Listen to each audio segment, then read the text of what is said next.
तो कितने किलोमीटर के ड्यूरेशन पर सर्विस होती है? पहली सर्विस इसकी हो चुकी है, जिसमें मुझे कोई भी कॉस्ट बियर नहीं करना पड़ा। तो सर से मैं ये पूछना चाहूँगा, कितना मतलब आप इससे सेटिस्फाई हैं?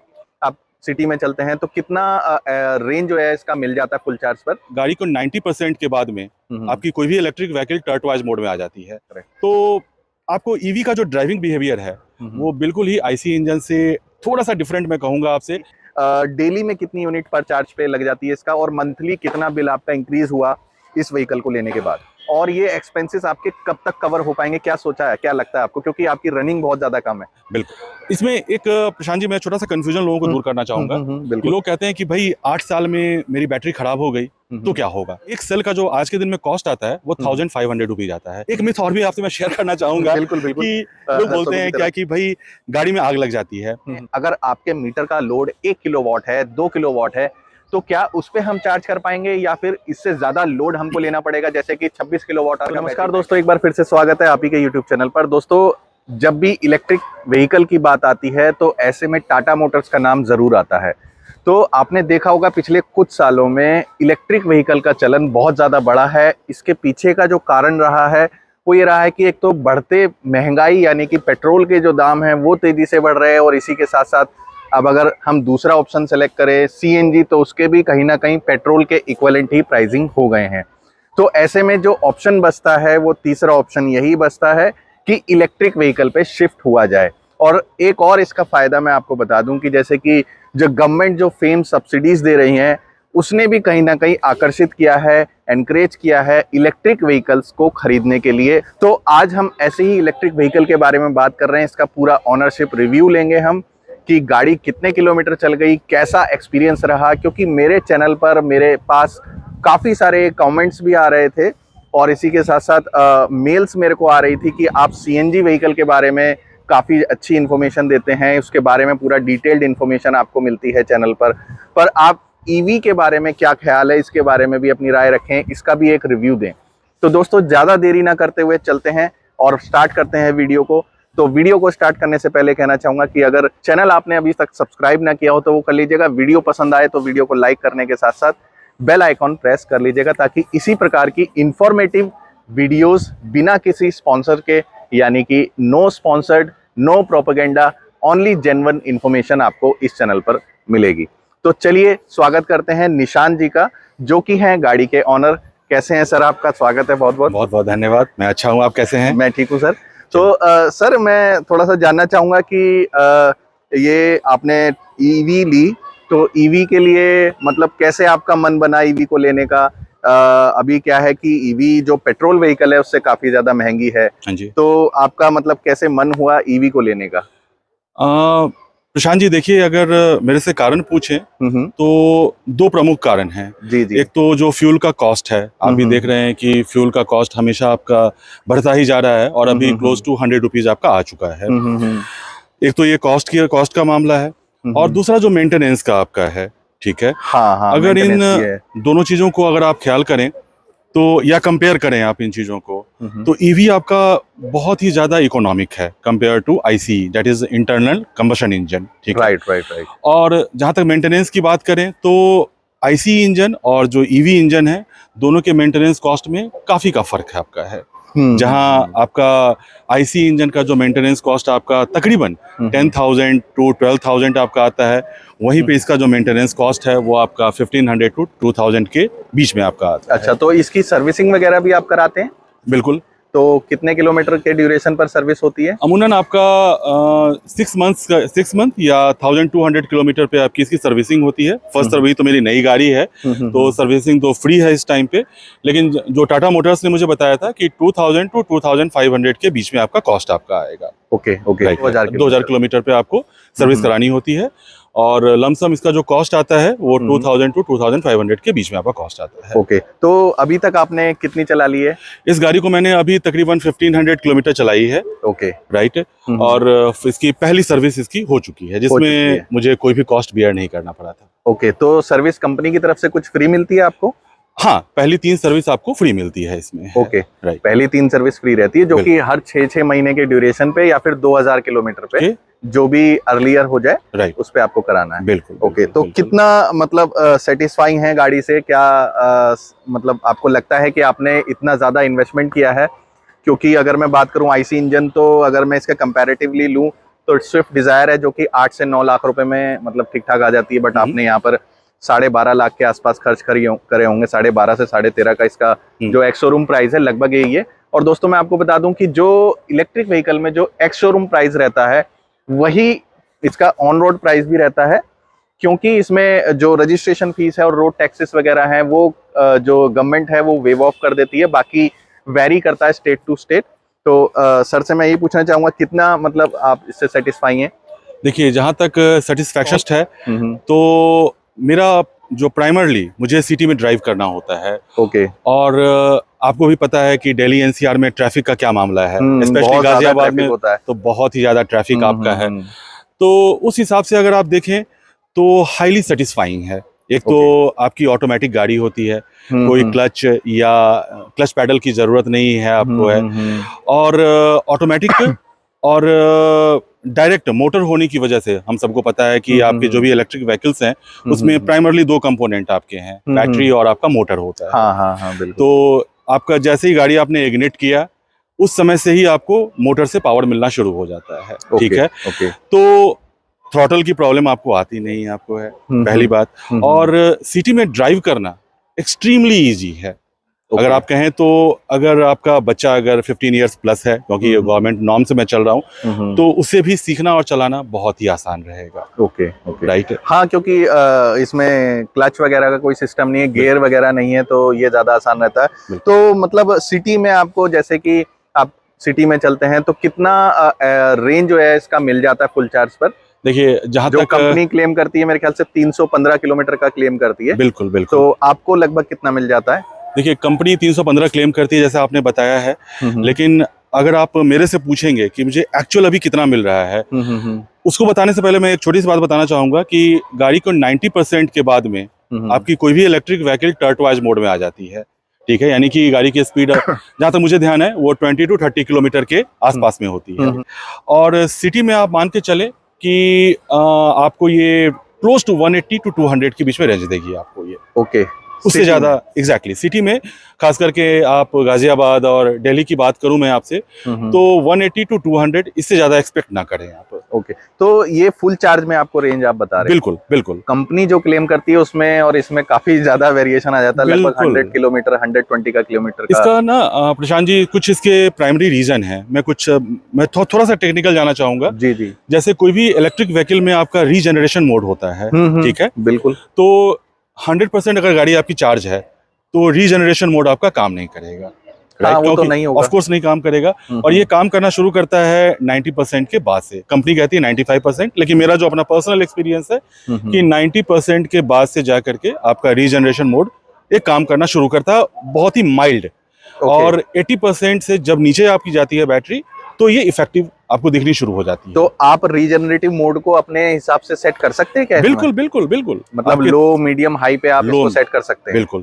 तो इनिशियल लेवल पे, जैसे कि आपने बताया कि 90% जब बैटरी रह जाती है उसके बाद इसका रीजनरेटिव मोड एक्टिवेट होता है। एग्जैक्टली। तो आपको इनिशियल लेवल पर उसको हाई मोड पे सेलेक्ट करके रख सकते हैं मेरे ख्याल से, तो ज्यादा। बिल्कुल रख सकते हैं, लेकिन वो काम नहीं करेगा, क्योंकि रीजनरेशन का मतलब ही होता है कि बैटरी चार्ज करना। बैटरी आपकी ऑलरेडी फुल चार्ज है, तो रीजनरेशन में वो चार्ज आपकी नहीं होएगी।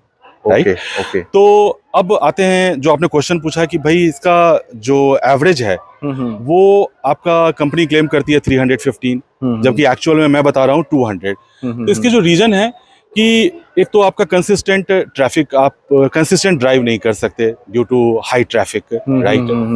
तो आपको हमेशा ही ब्रेक दबाना है, आपकी स्पीड जो है वो वैरी करती रहेगी आपकी। तो जिससे आपका जो मैं कहूँ आपकी जो माइलेज है वो आपकी सही से निकल नहीं पाती है। और दूसरी चीज़, एक जैसे आईसी इंजन में अमूमन हम क्या करते हैं कि गाड़ी हमने इग्निट किया और थ्रॉटल प्रेस किया और गाड़ी हमने भगा के हम ले जाते हैं। आप जब भी ईवी व्हीकल चलाएं तो ईवी का अपना एक बिहेवियर है कि गाड़ी को आप ज्यादा थ्रॉटल ना दें। Exactly, right, correct. अगर आपको अच्छी माइलेज निकालनी है तो, क्योंकि जितना ज्यादा आप थ्रॉटल देंगे, नेचुरल बात है कि बैटरी का कंजम्पशन पावर उतना ज्यादा कंज्यूम करेगा और वो माइलेज पे इफेक्ट डालेगा। करेक्ट। तो आपको ईवी का जो ड्राइविंग बिहेवियर है वो बिल्कुल ही आईसी इंजन से थोड़ा सा डिफरेंट मैं कहूंगा आपसे, और अगर आप उसके ट्रिक को थोड़ा सा फॉलो करें तो ऑफ कोर्स आप ज्यादा माइलेज निकाल सकते हैं। अभी फिलहाल मैं भी कहूँ, मैंने पहली बार ईवी चलाई है और शुरू में मुझे आप यकीन नहीं करेंगे कि 150 से ज्यादा मैं निकाल नहीं पाता था।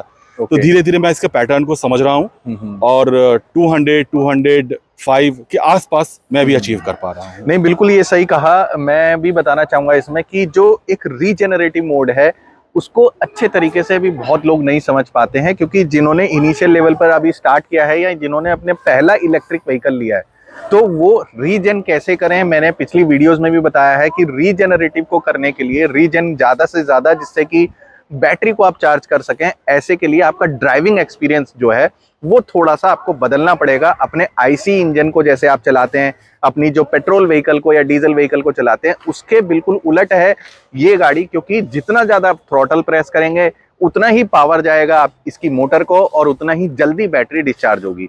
तो रीजन को करने का तरीका यही है कि आप जैसे कि स्पीड ब्रेकर है आगे या आपको ब्रेक लगाने हैं, आपको लगता है भीड़ है आगे, तो आप थोड़ा सा पहले ही ये अंदाजा लगा करके चलें कि भाई इतनी दूर पे मुझे ब्रेक लगाना है, तो पहले ही से रीजेनरेटिव मोड को एक्टिवेट कर दें, यानी कि थ्रॉटल को छोड़ दें, जो कि electric 2 wheeler, electric 4 wheeler, 3 wheeler सभी पर लागू होता है, जिसमें भी रीजन का सिस्टम यानी कि रीजन का फंक्शन दिया हुआ है।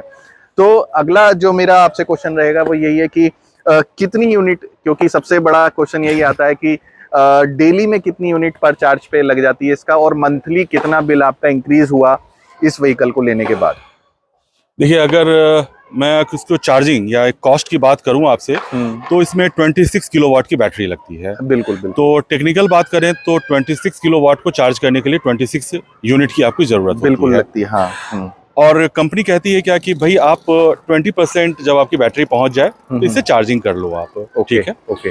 तो 26 यानी 20% से अगर आप चार्ज करते हैं तो तकरीबन आपका जो बिजली का बिल आता है, जो मैंने अभी तक कैलकुलेट किया है, वो 180 to 170 रुपीज के बीच में आपका आता है। 170 रुपीज पर डे का, पर चार्ज का, जो मैं वीक में एक बारी करता हूँ, क्योंकि मैंने बताया आपको कि मेरा 40 किलोमीटर पर डे का ट्रांजिट है। ओके। तो उस हिसाब से मैं वीक में एक ही दिन चार्ज करता हूँ, और वीकली मेरा जो कॉस्ट आता है वो 170 to 180 रुपीज के बीच वो तो क्योंकि ऐसा है कि आपने एक ही बार चार्ज किया तो वो तो 170 रुपए के आसपास।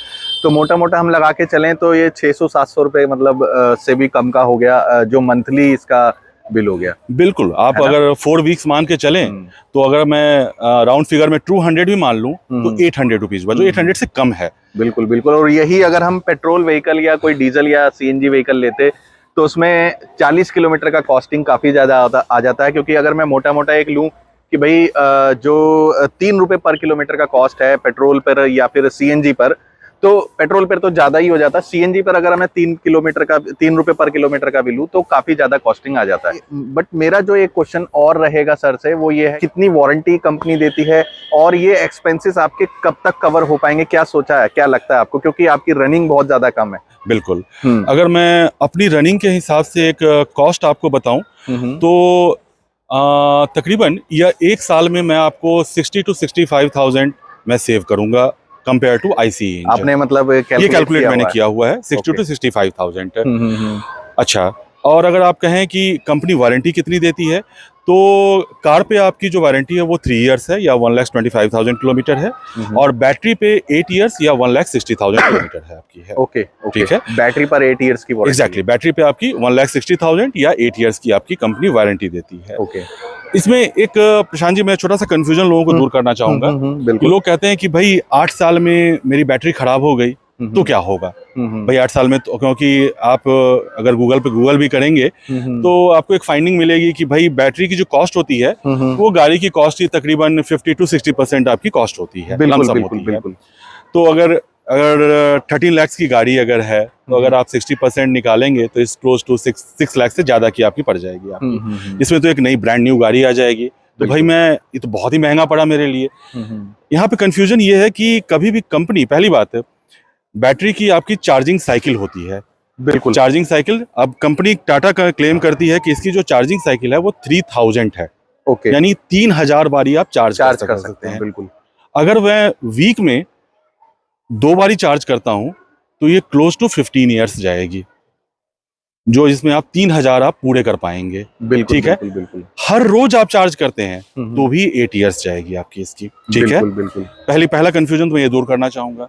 दूसरी बात, कभी भी जब बैटरी खराब होती है तो बैटरी नहीं रिप्लेस होता, बैटरी के सेल्स रिप्लेस होते हैं। ठीक है। ओके, तो मतलब यहाँ पर मेरे को भी एक कंफ्यूजन हो गया आपका हाँ, कि अगर बैटरी खराब होती है तो पूरी बैटरी चेंज करके नहीं देंगे वो, और उसको रिपेयर करके, मतलब सेल रिपेयर करके। नहीं, अगर वारंटी के अंदर में अगर आपकी बैटरी खराब होती है तो बैटरी तो आपकी रिप्लेस होएगी, जो कंपनी क्लेम करती है। ठीक है। लेकिन मैं पोस्ट वारंटी की बात कर रहा हूं आपसे। 8 साल के बाद अगर आपकी बैटरी में प्रॉब्लम आती है तो प्रॉब्लम ये होती है क्या कि भाई आपके कुछ सेल्स खराब हो गए, 2 सेल खराब हो गए, 3 सेल खराब हो गए, तो जिससे आपके माइलेज में थोड़ा सा फर्क आएगा, रेंज में फर्क आपका रेंज कम हो जाती है। रेंज कम हो जाएगी। वैसे भी मुझे लगता है जैसे जैसे चलेगी चार्जिंग साइकिल नियर टू 3000 पहुंचेंगे, तो इसकी जो क्लेम्ड रेंज है या जो ट्रू रेंज है उसमें 20 से 25% का शायद कुछ ड्रॉप आउट है। एग्जैक्टली। तो अगर आप ये भी देखें तो एक सेल का जो आज के दिन में कॉस्ट आता है वो 1500 रुपीज आता है, 1500 रुपये आता है। ओके। अगर मैं कहूँ कि भाई मेरे 2 सेल खराब हो गए, 8 साल के बाद में या 1,60,000 किलोमीटर चलाने के बाद में मैं बैटरी पे अगर 3000 रुपये खर्चता हूँ, मैं आज के दिन से बोल रहा हूँ, आज से 8 साल के बाद में डेफिनेट बात है कि लिथियम आयन बहुत सारी टेक्नोलॉजी आ रही है, इतना भी कॉस्ट नहीं आएगा। बिल्कुल, बिल्कुल। तो थोड़ा सा ना मिथ है कि भाई मेरा बैटरी खराब होगी तो क्या हो जाएगा। एक मिथ और भी आपसे मैं शेयर करना चाहूंगा। बिल्कुल, बिल्कुल। कि लोग बोलते हैं क्या कि भाई गाड़ी में आग लग जाती है। आप गूगल करें कि एक आईसी इंजन में, एक डीजल और एक इलेक्ट्रिक व्हीकल में आग लगने का क्या रेशियो है। हम इलेक्ट्रिक व्हीकल को कहते हैं कि भाई इसमें आग लगती है क्योंकि इसके अभी नंबर्स कम है, तो हमें तुरंत न्यूज फ्लैश होता है। पर अभी लोग थोड़ा सा फियर करते हैं, डरते हैं कि यार जो आपने जैसा कि बताया कि नंबर्स बहुत कम है, आग लगने के जो चांसेस हैं या जो एक ऐसे इंसिडेंट हो रहे हैं, एक भी अगर पूरे इंडिया में हो जाता है तो पूरा हाइप हो जाता है उस चीज का कि भैया ऐसा हो गया। वैसे तो अगर ऐसा होता है, कभी गाड़ी में शॉर्ट सर्किट होता है, तो क्या इंश्योरेंस कंपनी कवर करती है उस चीज को? मैंने इंश्योरेंस कंपनी से ये क्वेश्चन पूछा था, एग्जैक्टली यही पूछा कि भाई अगर कोई शॉर्ट सर्किट से या बैटरी में कोई प्रॉब्लम आए तो क्या कवर होगा। तो उन्होंने कहा कि भाई अगर आपकी गाड़ी में टेक्निकल फॉल्ट, यानी कि अगर वारंटी में आपकी गाड़ी है और एक्सीडेंट के थ्रू कुछ भी आपका प्रॉब्लम आता है तो इंश्योरेंस में कवर होगा। लेकिन नॉन एक्सीडेंटल के केस में अगर आपकी बैटरी में फॉल्ट आ रहा है या आपके शॉर्ट सर्किट हुए हैं, उसमें इंश्योरेंस कंपनी तो नॉन एक्सीडेंटल में यहाँ पर थोड़ा सा और पूछना चाहूंगा कि मतलब गाड़ी के साथ अगर छेड़छाड़ करी गई उसको नॉन एक्सीडेंटल कहेंगे? दोनों ही केस। और या फिर उसको चार्जिंग पे लगा के छोड़ दिया या कुछ मैनुअल इंटरवेंस हुआ कि भाई हमने कुछ छेड़छाड़ी करी है तब हुआ ऐसा, उसको कहेंगे नॉन एक्सीडेंटल? इसमें 2 पॉइंट्स मैं बताना चाहूंगा। एक तो टाटा मोटर्स खुद भी कहती है कि आप इसमें कोई भी एक्सटर्नल एक्सेसरीज ना लगवाएं। एग्जैक्टली। अगर आपने एक्सटर्नल एक्सेसरी लगवाया है तो वारंटी आपकी वॉइड हो जाती है। ठीक है। बैटरी और पूरे व्हीकल की आपकी वारंटी जो है वाइड हो जाती है। ठीक है, पहली बात तो ये है। अच्छा, नॉन एक्सीडेंटल का मतलब ये है कि फर्ज कीजिए गाड़ी आपकी चार्ज में लगी हुई है, कोई शॉर्ट सर्किट हो गया या कोई भी बैटरी में प्रॉब्लम आ गई आपकी, तो उसमें इंश्योरेंस कंपनी आपको कवरेज नहीं देगी आपको। उसमें आपको टाटा मोटर्स या टाटा पावर से ही आपको हेल्प लेनी होगी। ठीक है। हाँ, गाड़ी आप ड्राइव कर रहे हैं, ड्राइव के समय में कोई एक्सीडेंट हुआ जिसकी वजह से एक्सेसरीज में प्रॉब्लम आई है, in that case insurance company will pay you. Okay दोस्तों, मैं एक चीज और आपको कहना चाहूंगा कि जैसे सर ने बताया कि अभी जो बैटरी रिप्लेसमेंट कॉस्ट है वो 1500 से लेकर के 3000 रुपए तक आता है। मतलब सेल टू सेल एक सेल अगर रिप्लेस करना पड़े एक बैटरी का तो लगभग इतना खर्चा आता है। पर जिस तरीके से गवर्नमेंट जो है इलेक्ट्रिक व्हीकल, इलेक्ट्रिक बैटरीज को इनिशिएट कर रही है, इतना ज्यादा प्रमोट कर रही है, तो आने वाले 5 से 6 सालों में इसका जो प्राइसिंग है लिथियम आयन बैटरीज का, चाहे वो किसी भी केमिस्ट्री पर बनी हुई हो, उसका प्राइसिंग जो है निसंदेह नीचे जाएगा ही जाएगा। क्योंकि नीचे जाना इसलिए जरूरी है कि अभी टेक्नोलॉजीज नहीं है। जब आने वाले समय में बहुत सारी कंपनीज या यूं कह लीजिए ज्यादातर कंपनीज इलेक्ट्रिक व्हीकल पर काम करना शुरू कर देंगी तो बैटरीज मैन्युफैक्चरिंग की में तेजी आएगी। और इसी के साथ साथ आपको तो पता ही है कि जम्मू कश्मीर में भी लिथियम पाया गया है। हो सकता है अगर वो लिथियम इतनी क्वांटिटी में हुआ कि हमको इंपोर्ट करने की जरूरत ही ना पड़ी, तो ये फॉर श्योर है कि बैटरीज की जो लागत है, उसमें जो कॉस्टिंग है, उसमें बहुत ज़्यादा कमी आएगी और सस्ती होंगी आगे चल करके जो इलेक्ट्रिक व्हीकल की बैटरीज है। इसी के साथ मैं इसका जो एक स्पेसिफिकेशन बताना चाहूँगा, इसमें PMSM मोटर लगा हुआ है, परमानेंट मैग्नेट सिंक्रोनस मोटर, जो कि 170 न्यूटन मीटर का टॉर्क जनरेट करता है, वो भी 52 किलोवाट का पावर के साथ।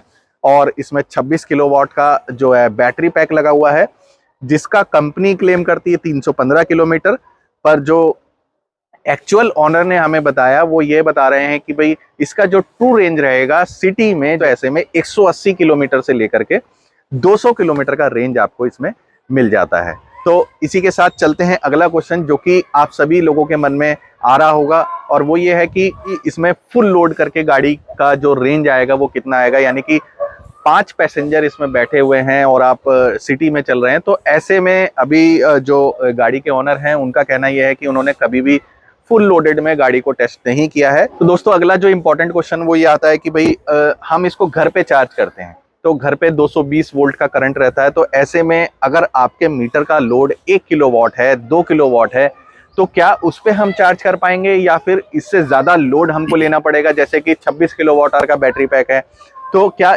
हमें इतना ही लोड बढ़वाना पड़ेगा, इंक्रीज कराना पड़ेगा अपने मीटर का, या फिर उसको इतना ही रहने दें कि 2 किलोवाट है तो उसको बढ़ाने की जरूरत नहीं है? तो वो थोड़ा सा बताइए। बिल्कुल। तो अगर ये जैसे मैंने बताया कि ये 20, जैसे आपने बताया कि 26 किलोवाट की इसमें बैटरी लगी हुई है, टाटा इसमें जो चार्जिंग ऑप्शन देती है वो 3.2 किलोवाट का है, और जो फास्ट चार्जर 3.2 किलोवाट का चार्जर देती है, फास्ट चार्जर जो टाटा पावर्स आपको घर पे इंस्टॉल करके जाएगी बिना किसी कॉस्ट के। ओके। तो इसके लिए जो मिनिमम आपके पास में कैपेसिटी होनी चाहिए, यानी कि जो कनेक्शन होना चाहिए वो मिनिमम 3 किलोवाट की होनी चाहिए। लेकिन अगर आप 3 किलोवाट से चार्ज करेंगे तो शायद आप 2 LED बल्ब जला पाएंगे, उसके अलावा आप कोई भी एक्सेसरी नहीं चला पाएंगे। मतलब ये है कि अगर इसको चार्जिंग पे लगा दिया और तो 3 किलोवाट का मीटर है, तो आप घर में तो फिर कोई इक्विपमेंट चला ही नहीं पाएंगे, कुछ भी नहीं चला पाएंगे। पावर इसको भी चाहिए। बिल्कुल। तो हमें मतलब नो डाउट कि वो 3 किलोवाट से थोड़ा सा इंक्रीज कराना पड़ेगा। तो जो ऑप्टिमम जहां तक मेरा अपना एक्सपीरियंस है कि एटलीस्ट 5 किलोवाट का आपके पास में कनेक्शन होना चाहिए अगर आप 3.2 किलोवाट चार्जर यूज कर रहे हैं तो। क्योंकि टाटा मोटर्स इसमें एक ऑप्शन और भी देती है कि आप 50,000 पे करके 7.2 किलोवाट का चार्जर भी ले सकते हैं। तो जैसे अगर आप 3.2 किलोवाट के चार्जर से चार्ज करेंगे तो 0 to 80% ये करीबन 7 आवर्स में होता है। अच्छा। और अगर आप 7.2 किलोवाट से करेंगे तो ये क्लोज टू 4 आवर्स में आपका फुल चार्ज हो जाएगा, यानी कि 0 to 80% में पहुंच जाएगा। मिनिमम मतलब 60% टाइम जो है 40% सॉरी टाइम कम हो जाता है इसको अगर हम बड़े चार्जर से, यानी 7.2 किलोवाट का। एग्जैक्टली। तो उसमें भी अगर हम 7.2 किलोवाट का लेते हैं तो हमें फिर तो और ज्यादा मीटर का लोड को इंक्रीज करना पड़ेगा ना। एग्जैक्टली। तो इस चैनल के माध्यम से प्रशांत जी मैं आपसे एक रिक्वेस्ट करना चाहूंगा कि सोसाइटीज में थोड़ा प्रमोट करें कि चार्जिंग स्टेशंस लगवाया जाए यहाँ पे। ठीक है। ऑलरेडी हमारे माननीय प्रधानमंत्री आपके सोलर एनर्जी को प्रमोट कर रहे हैं। बिल्कुल। तो सोलर सिस्टम को यूज किया जाए ताकि वो रिन्यूएबल एनर्जी है। बिल्कुल सही तो सोलर से हमारी बैटरी चार्ज हो और उस बैटरी से हम अपनी ईवी को चार्ज कर सके। और चार्जिंग स्टेशंस तो लगने ही चाहिए सोसाइटीज में। राइट। बिल्कुल। तो मैं बिल्कुल सर ने सही कहा कि जो जैसे कि सोसाइटीज हैं या फिर कॉलोनीज हैं, तो उसके बाहर एक चार्जिंग स्टेशन स्थापित करने बहुत ज़्यादा इम्पोर्टेंट है। क्योंकि अभी एक मेन फैक्टर यही आता है निकल करके कि हम ईवी तो ले लें, पर क्या हम उसको आने जाने में, ट्रांसपोर्टेशन में चार्ज कर भी पाएंगे कि नहीं। अभी 200 किलोमीटर गाड़ी चली, 200 किलोमीटर के बाद क्या करें। ठीक है। तो ऐसे में क्या है कि जैसे रोड साइड तो अभी तेजी से चार्जर्स जो हैं, फास्ट चार्जर डेवलप हो रहे हैं, पर ऐसे में सोसाइटीज में भी चार्जर्स को इंस्टॉलेशन करना चाहिए। सभी सोसाइटी को इसकी इम्पोर्टेंस समझनी चाहिए और चार्जर भी ऐसे करें कि वो ग्रीन एनर्जी से ऑपरेट होते हों। जैसे कि सोलर पैनल लगा करके हम अगर चार्जर स्थापित करते हैं तो वो काफ़ी लंबे समय तक बिना किसी टेंशन के इलेक्ट्रिसिटी प्रोवाइड करेगा। और जैसा कि हम सभी जानते हैं कि ग्रीन एनर्जी सबसे ज़्यादा बेस्ट है। अब जो वायर से एनर्जी आ रही है वो कहीं ना कहीं कोयले को जला के आ रही है, तो एक उस पर भी डिपेंडेंसी कम होगी। पावर कंजम्पशन जो कोयले से जला करके हमें मिल रहा है वो कम होगा। और ग्रीन एनर्जी आप जानते ही हैं, जब तक सूरज रहेगा और जब तक चीज़ें बाकी रहेंगी तब तक आपको आपकी गाड़ी के लिए पावर मिलता रहेगा। सोसाइटीज़ को ये चीज़ें बहुत ज़्यादा तेज़ी से अडॉप्ट करनी चाहिए क्योंकि ये जरूरत है आज के समय की। आपका बहुत बहुत धन्यवाद निशांत जी, आपसे मिलकर अच्छा लगा। और दोस्तों, कोई भी आपके कमेंट्स हैं इस वीडियो से रिलेटेड, आपके अगर कोई डाउट रह गए हैं तो आप कमेंट बॉक्स में पूछ सकते हैं उसको। मैं बिल्कुल निसंदेह उसका जल्दी से जल्दी आंसर देने की कोशिश करूंगा। तो ये वीडियो कैसा लगा ये भी आप कमेंट बॉक्स में बताइए। एक छोटी सी कोशिश थी मेरी कि आप तक एग्जैक्ट इंफॉर्मेशन पहुंचे जो कि ऑनर ने फील की है, ऑनर ने इस गाड़ी को चला करके महसूस किया है, वो सारी एग्जैक्ट इंफॉर्मेशन आप तक पहुंच पाए। इसमें कुछ भी हमने एडिटिंग नहीं करी है, कुछ भी इसमें बढ़ा चढ़ा करके बताने की कोशिश नहीं की है।